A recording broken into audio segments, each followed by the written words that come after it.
a pleasure to have you be part of the process today. I do need to say that your firm was asked not to view the interview that preceded you. Can you confirm to the best of your knowledge that your firm did not do those interviews?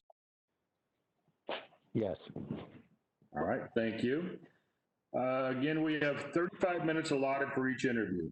The timer will initially be set for 10 minutes, and then you'll provide your introduction. Once the 10 minutes has elapsed, or when you complete your introduction, if sooner, the timer will be reset for 25 minutes, at which time we'll ask the interview questions.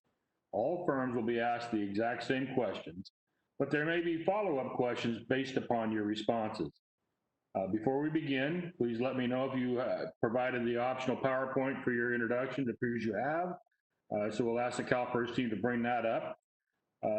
Before we begin, Gallagher, based on your response to Section 7 of Attachment F, Proposal Questionnaire in the RFP, your firm indicated you would agree to CalPERS standard contract terms and conditions. Can you please confirm your response for us? Yes. Very good, thank you. We'll move on to question number 2, Ms. Ortega. Oh, I'm sorry. It's your turn to go with your 10 minutes. Start when you're ready. The clock will start with you. You should be able to see it on your screen. Yeah, okay. It's almost like when I testified before Congress. They gave, I think it was 5 minutes back then, but anyway, my name is Jim Rita, and I'm the managing director in charge of the executive compensation practice at Gallagher. And with me, I have Kim Glass, Mike Verdorn, and hopefully very shortly, Ronnie Charles. And Ronnie and Mike are part of the public sector practice. And because CalPERS is a kind of a hybrid, even though they have a lot of assets under management, they are managed like a public entity. So it's kind of a public entity with a twist, or an investment management firm with a twist. So what we decided to do is to work together with the public sector folks to come up with a proposal and a team that we think will meet your needs. So again, my name is Jim Rita. I'm the National Managing Director. I have close to 35 years experience of executive compensation consulting experience, including investment management firms, some public sector experience, but not a lot, although I did work with TIAA-CREF when they started their bank, probably about 6-7 years ago, to help that get off the ground. And I've done a lot of different executive compensation consulting engagements over the past 30 plus years. So Kim, why don't you go, and then we'll turn it over to Mike. Hopefully Ronnie will join us by then. Okay, my name is Kim Glass, and I work with Jim in the executive compensation practice of Gallagher. I have more than 20 years experience doing exec comp, and before that, I practiced as a CPA at one of the large accounting firms. And so I have experience in, a broad array of private and public companies, not-for-profits, some of the ones that Jim and I have listed in the proposal or response. And also I've worked with Jim on, on TIAA-CREF and a lot of other projects, that we'll work on together. Mike? Oh, good. Ronnie here. Great. Mike? Yeah, hey, this is Mike Verdorn. I appreciate the time. I think Ronnie's getting on here shortly, I believe. I'm on the call, yeah, Mike. I just can't. Oh, thank you. Have video. Awesome. I had to shut mine off because everything was really slow on my end with the screen popping up and all that, so I can turn it back on here a little bit. But I'm Mike Verdorn with Gallagher's public sector practice. Been working in public sector compensation for about 15 years. Had the pleasure of working with a lot of different California clients, but we do the compensation structures and includes kind of all the organizational management, whether that's large cities. We work in the city of Denver, we work in the city of Fort Worth, state of Colorado, state of Utah, state of Washington, city of Tacoma, those large entities, as well as in California. But setting up the compensation structure, been doing that about 15 years, and I'm out of Minneapolis. So, and then Ronnie. Good morning, everyone. This is Ronnie Charles. I apologize for my video not working all of a sudden. But anyway, I've been with Gallagher now for about 6 years in the role of the National Managing Director for the public sector practice.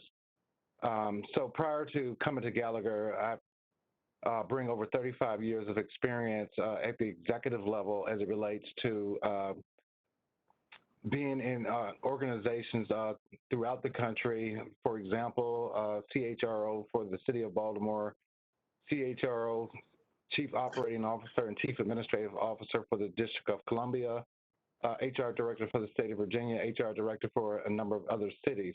So I have extensive experience as it relates to the public sector, as it relates to compensation classification, executive comp, as it relates to dealing with retirement systems, particularly strong experience in the Virginia retirement system, City of Baltimore, District of Columbia, et cetera.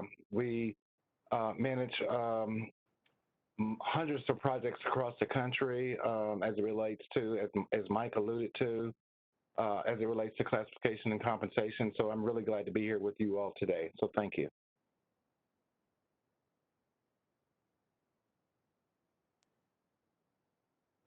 Hello? Hello? Can we move the slides forward? Sure. We can move up to like slide, I think we're at slide 4 or something like that now is where we would. Yeah.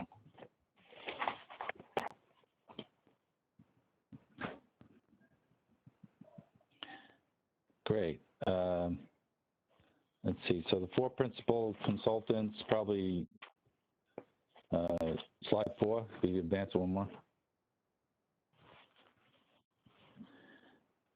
So Gallagher, basically, it's a pretty big company now. When I first joined in 2011, they purchased my firm to provide the kernel for the executive compensation practice.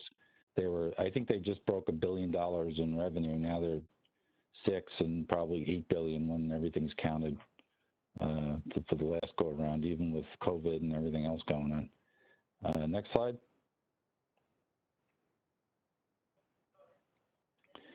Service lines, as you can see, we have a multitude of resources. You're talking to the executive compensation consulting and the state and local government practice. Let's see, don't really see that one, but I'm sure it's in there. Could you do the next slide? And there it is. It's highlighted, actually. Gallagher's public sector and higher education. Ronnie, could you just take that through? I know you mentioned a little bit. Sure, thank you. Gallagher's public sector and higher education practice, we've been around about 35 years. We were formerly called Fox Lawson and Associates. We were acquired by Gallagher probably about 10 years ago. From a client standpoint, we have numerous clients across the country. We deal with over 150 city clients, numerous county clients, state clients, special districts, and authority clients. And we have also not only with state governments, but counties, cities, special districts, as I talked about, but we also have a niche as it relates to colleges and universities on a nationwide basis. So we've engaged with over 100 colleges and universities, and we continue to do that on a day-to-day basis. So we have a strong public sector and higher education practice. So we have a deep understanding of the needs of the public sector as it relates to compensation and the issues that go into that, whether it's going to be at the gubernatorial level, whether it's going to be at the mayoral level, county executive level, or higher education and/or K through 12 districts that we deal with on a daily basis. So great experience. Next slide.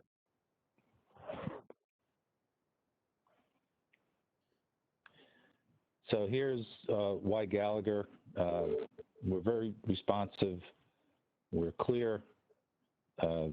Obviously, we provide more than the data. I know there are some of our competitors, they're more like data houses. but they're not too heavy on the consulting. So we have both expertise, consistency, and comprehensive solutions. We can go as deep as you want, or as broad as you want, but it depends on what's needed and what makes sense. Next slide. Again, here's the Mike, why don't you go through this a little bit, the Texas Municipal in the last minute.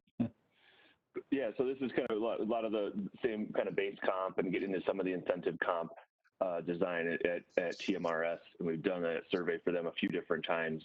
A lot of times just to update the salary structure in which they operate and all that, so we can talk about a little more detail. We're just also starting a project off with the Municipal Employee Retirement System in Michigan as well, going through, job descriptions, classification structure, internal equity, and the compensation structure there. Highlighted Temple University here because we did an exec comp study for them with relation to kind of both the health system and also the higher education academic side. And we partnered across Gallagher on that one as well. They had about 50 executive positions. And you're trying to balance both higher education, public sector, but then also the private sector influence when we're talking about the legal counsel and finance, maintenance, construction, all of those types of things that balance a really broad array of industry when you're looking for that expertise. So kind of just, we're always trying to kind of be creative in what those solutions are and balance the expertise that we have across Gallagher. And that's why we working with Jim and Kim on this one, and then bringing in our team with the expertise there. But we want to make sure that we have the right focus. So you can flip on to the next slide there for Jim and Kim there. Excuse me, your 10 minutes has elapsed. So we thank you for your introduction, presentation, and we now move on to questions. We'll reset the clock for 25 minutes.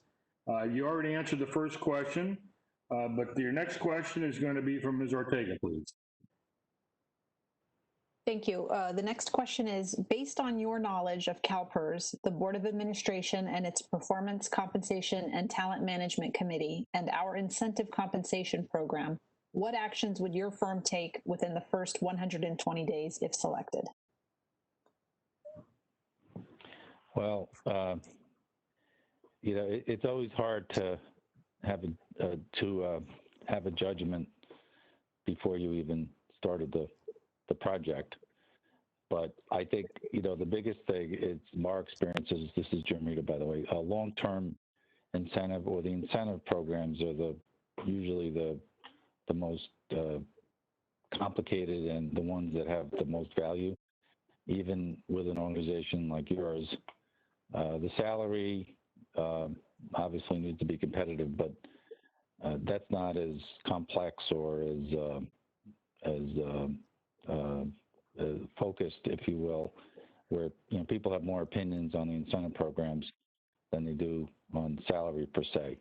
So we would focus on the understanding in a better way the incentive programs to see what makes sense with regard to that, and then obviously there's a salary too, but that I think is the easiest part, is the incentive programs. But I think in the first 120 days, it's going to take us 30 days to at least assess what's going on, and another 30 days to kind of figure out what makes sense. So by the time the 90-day mark goes around, we'll have recommendations of some sort or another, and then we have to figure out what makes sense for the organization, as far as the organization how they feel about it, and that's both management and the board. Mike or Ronnie, Tim? Well, one of the things I was going to say too is typically what I like to do is to have some interviews after we receive the information and are able to look through it, to set up whether it's individual interviews or group interviews with the key constituents that could be the board, the committee, CEO, top management. We would work with you all to decide who the right people are, but to get a sense from them too about compensation and the programs and the incentives, and are they working, are they not? That was one of the things when I did some work last year with MERS, the Municipal Employee Retirement System. We worked on plan design for the second and two of the top 4 executives, but not the CEO. So we set up interviews. We actually talked to the CEO first, but then to the other two executives to really get a sense from what they wanted. We were actually combining several different plans into one cohesive plan. So to me, that would be one of the things that we would want to do, maybe in the first 60 days or something like that. Okay. Mike or Ronnie? Yeah, this is Ronnie. I would agree with everything that Jim and Kim have talked about.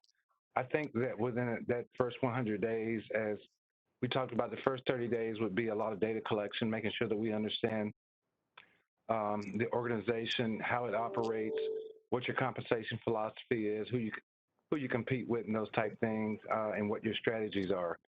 So we will utilize that particular time to make sure that we understand how it fits into the overall scheme of your organization. And we would have those direct interviews, as Kim had talked about, with key stakeholders, such as the CEO and others who would be involved in this particular process, to make sure that we have an acute understanding of exactly the direction that the organization wants to move forward on.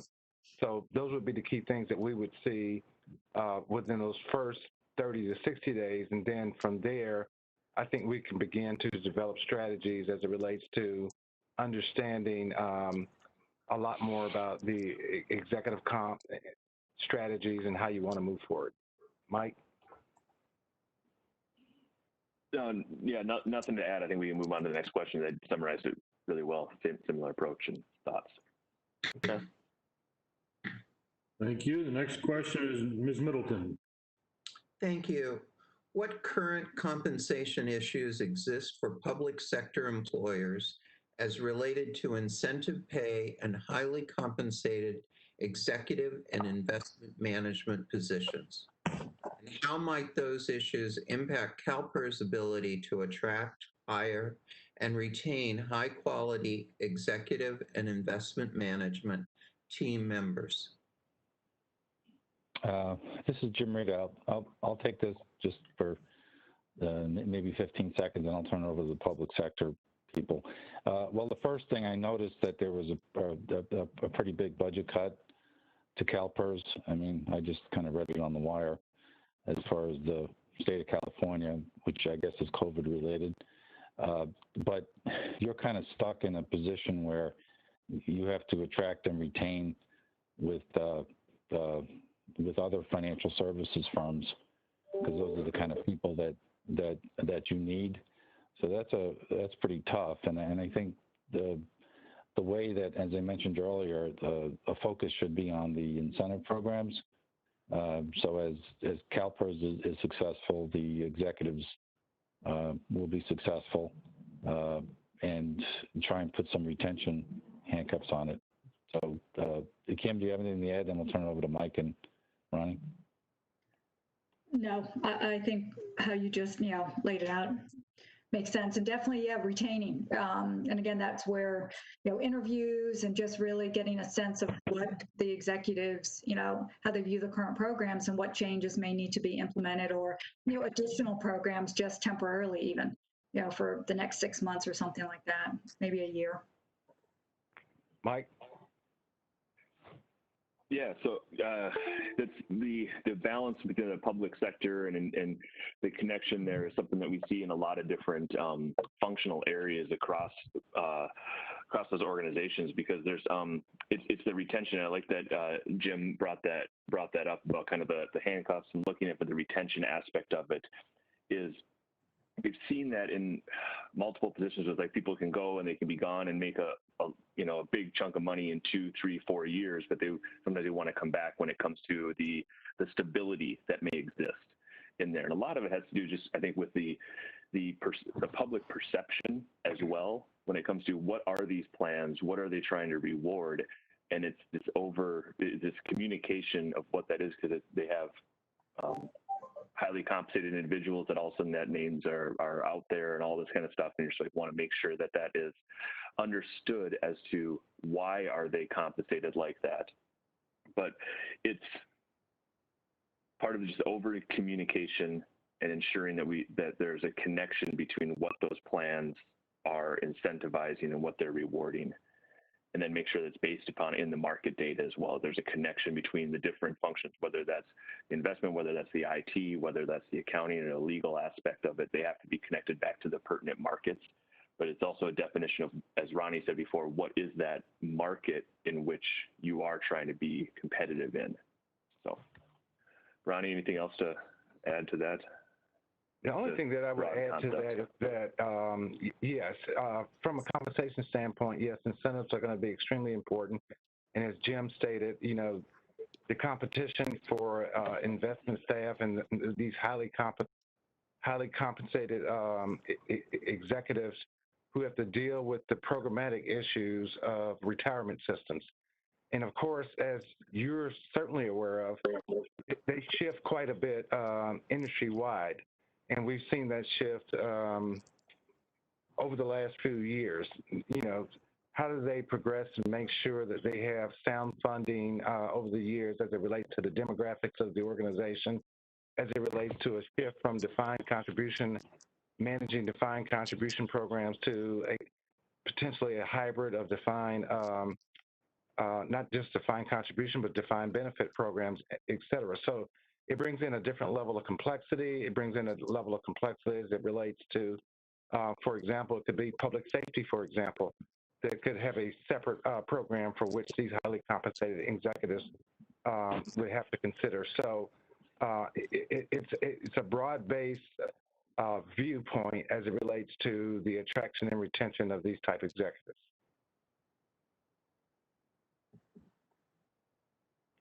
Very good. Thank you.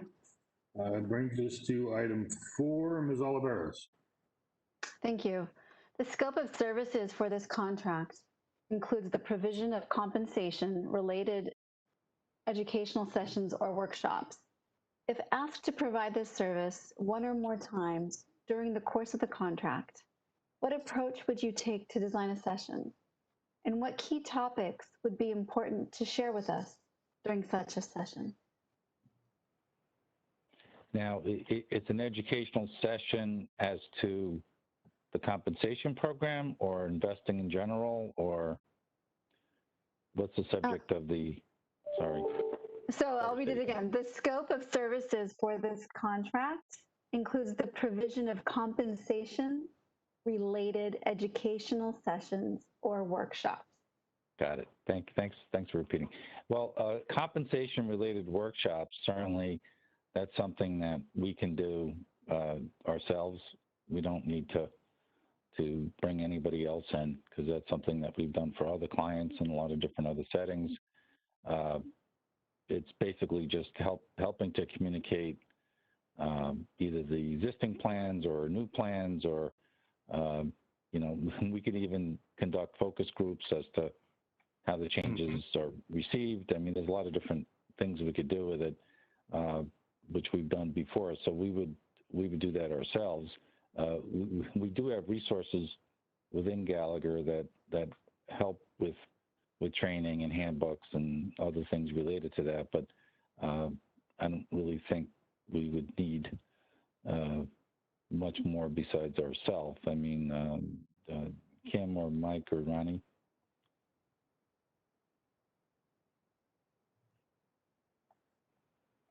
I would agree. I would agree with you totally, Jim, as it relates to that. I think that, again, as it relates to our ability, we would certainly adapt to any potential need to provide these type of educational sessions as it relates to not only your compensation philosophy, your strategies, and those type things, and to educate people on your competitive position and what it means and how the organization is going to move forward.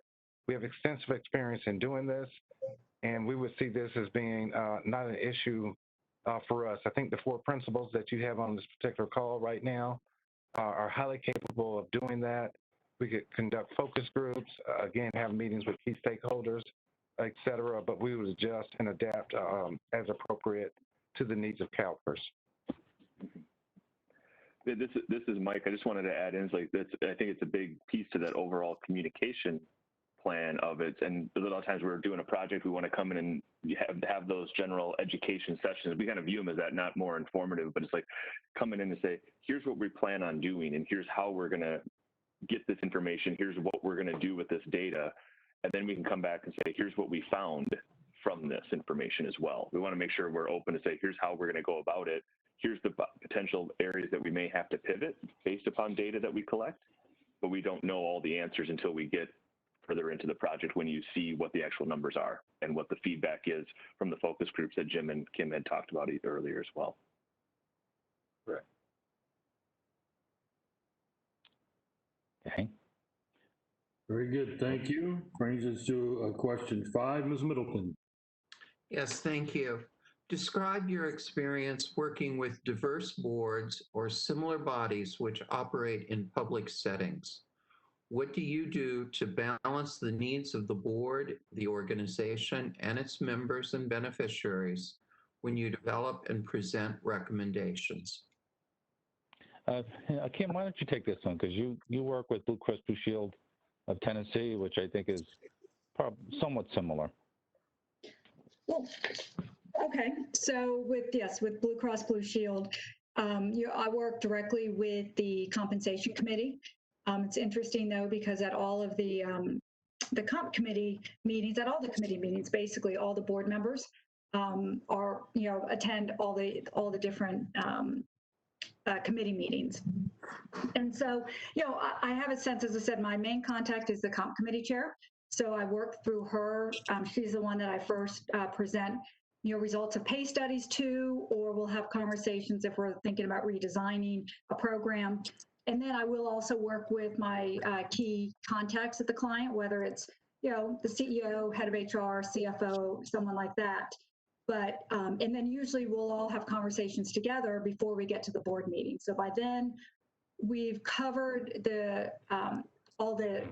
typically there's no surprises, I guess, because, all the different constituencies who will be at that meeting, I've discussed with the topics and our recommendations and the data and everything else. So it's,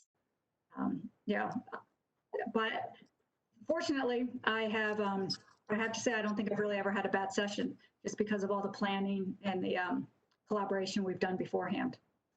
Yeah, and also, Kim, a key point with that and Lisa is that the board of Blue Cross Blue Shield of Tennessee reflects the community, and they're also very concerned about any decision they make. How's this going to look if it becomes public knowledge, and if somebody digs a little bit, they could find out what Blue Cross Blue Shield of Tennessee is doing. So everything that they do is kind of is discussed, and with the idea that it probably will be public. Anyway, Mike and Ronnie, you're the public sector experts. Sure. Go ahead, Mike. Okay, yeah. I was just seeing if you wanted to. Yeah, I think what you just said right there at the end is perfect. It's basically knowing that every single thing that we're doing in this project is subject to public disclosure. We want to make sure everything is communicated, everything's above board, everything can be validated and defended in what those conclusions are. And when it comes to working with a diverse board, we're very used to that. Everybody's going to have their kind of the different perspectives, their different priorities, and a lot of times the discussions that we have, we want to have a member of that board that's kind of on a project working team with us as well, because that helps with communications. We also want to make sure we're not violating any kind of like meetings or anything like that as well, meeting rules and all that. But it's the questions that we're going to ask. We say we can always get to the end result in a multitude of ways. We can get the data in different ways, but what is the best way that's going to answer all the questions and concerns that board has in front of it, to say what is going to make the most sense to them when we present this for where it all came from. We want to talk to the employees. We want to get data from other organizations. Like, for example, we're doing a custom survey for an organization. We're going to say, who are those constituents that are out there? There's other peer organizations that they say, does this data represent this entity? And if it doesn't, that data does not make sense to them. And we want to make sure those questions are answered. Very good, thank you. Brings us to question 6, Ms. Oliver. Thank you. Describe your experience developing incentive plan recommendations, which include qualitative and quantitative performance objectives, as well as shared organizational quantitative performance objectives. What key elements must be considered to create meaningful, measurable objectives? Well, I think that the first thing, and I think Mike hit upon it a little bit, is the stakeholders. What do the stakeholders really want to get out of this? And I would extend the stakeholders to the, I guess, California, the taxpayers in California, as well as the members that invest with you, the overall community, and how, what are the values that you're trying to achieve? And so the qualitative as well as the quantitative, the mix between quantitative, qualitative, whether it's 70% quantitative, 30% qualitative, and then within the qualitative, what makes sense, given it's 2020 and what the stakeholders are looking for and what's achievable and what actually makes sense for the success of CalPERS and the overall community that you're serving. Mike or Kim or Ronnie? So one of the key things is to, look at what's been done currently and, what's worked well with it, maybe what changes, may need to be made. One of the things that I think is important is to have at least a goal or two that's the same across all of, say, the top executive group, however that's defined. And then, you can add in another, a third quantitative measure, or maybe it's a qualitative, where then you specifically focus on something within that, either that business unit or that group or specialty area that really, that executive then would focus on. So you want something that's pretty similar in design or overall structure, but then can be tweaked for the, the respective groups of people. Okay. Yep. All right. Okay. Seeing no other comments, the final question, number 7, Ms. Ortega, please. Thank you. As the board's independent consultant, how do you ensure independence yet maintain a collaborative working relationship with CalPERS management and/or team members? Well, we face that issue pretty much with every publicly traded company that we do business with, and obviously the board and the compensation committee are in control. And they'll give us a leash, whether it's and it's usually a pretty short leash, and I hate to use that term, but the short leash to kind of deal with management on a certain issue, even if it's, why don't you check with management to see how they feel about X, Y, or Z, like a short-term incentive plan or a tweak to the short-term incentive plan. So we will do that, and sometimes the comp committee even participates in that, like a member of, maybe the chairperson, maybe somebody else. And then without making any commitments or trying to manage the expectations, because anytime you speak with management, sometimes expectations are raised, even if it's unintentional. So you have to be aware of that. But it's really the comp committee that's in charge of the relationship, and there has to be an order, if you will, or a task that they authorize, and then we then get back to them within a pretty short period of time as to what we found, and then they give us further instructions. So we're always kind of touching base with the comp committee when we deal with management, and I think this raising expectation is an issue. I know Kim Glass mentioned earlier about interviews, and that's really sometimes a problem, because when you're talking to management and you're talking about their pay, sometimes they get the wrong idea that you're basically saying, how much do you want to increase your pay? No, that's not what we're trying to do. We're trying to figure out what makes sense to them, and maybe they have an idea that could be helpful in the design. So we're always, cognizant of that the comp committee is in charge, and we're advisors to the comp committee, not advisors to management. Mm-hmm. Kim, can you add to that? Because I know you got a lot of experience with organizations.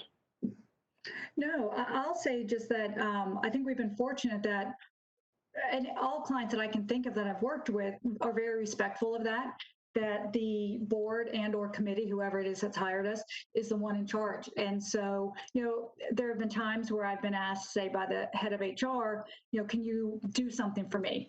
And before I do it, I'm like, let me just check with, the board chair or the comp committee chair to make sure that she either A, knows about it or is comfortable with it.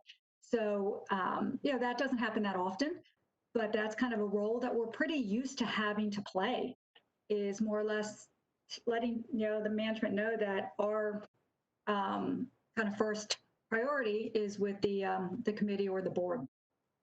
Yeah, and I think the watchword is respectful and careful. Mm-hmm. It's just in that relationship. Mm-hmm. Yep.